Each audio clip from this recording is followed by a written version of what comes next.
120 secondes. L'invité de la rédaction.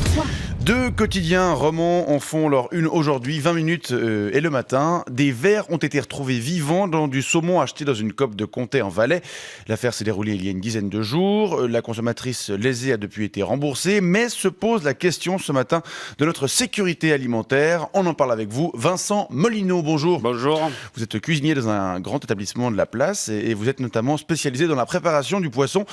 Comment vous réagissez à cette découverte ? Alors, c'est un peu dégoûtant de retrouver de la viande dans du poisson, j'en conviens, mais il n'y a pas de quoi ici en faire tout un plat. Alors, les deux articles sont illustrés par des photos pas très ragoûtantes, des photos prises par la personne concernée elle-même, et considérées du coup comme lecteur-reporter dans un cas et reporter mobile dans un autre. Oui, du grand journalisme. Et il s'agirait en l'occurrence d'un ver appelé nématode, un parasite assez courant chez le saumon. Oui, un parasite qui est inoffensif pour l'homme. Si cette consommatrice n'avait rien vu, elle aurait simplement digéré ce parasite et personne n'en aurait jamais rien su. D'accord, mais vous trouvez ça normal qu'on retrouve ce type de parasite dans du poisson frais ? Mais bien sûr que c'est normal. D'abord, ce n'est pas du poisson frais, monsieur, c'est du poisson bon marché, de pêche industrielle, du poisson pêché Dieu sait quand, Dieu sait où.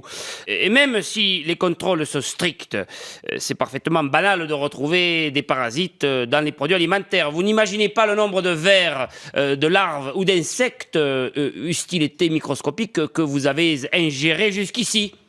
C'est un peu deg quand même. Je vous signale, juste en passant, que dans les pays du Sud, et je ne parle pas ici du Sud de la France, la présence de ce type de petits parasites dans la nourriture ne choque strictement personne. Au contraire, ça signifie qu'en l'occurrence, c'est la fête, puisqu'on s'apprête à manger autre chose que du mil ou du manioc. Évidemment, mais là, on n'est pas dans le Sud, on est plutôt un peu Oui, vous voulez dire qu'on est plutôt en Europe, c'est ça, C'est ça, et que du coup, eh bien, c'est normal qu'on fasse croire à 750 000 personnes, en l'occurrence le lectorat cumulé du 20 minutes du matin, que c'est l'histoire la plus importante du jour.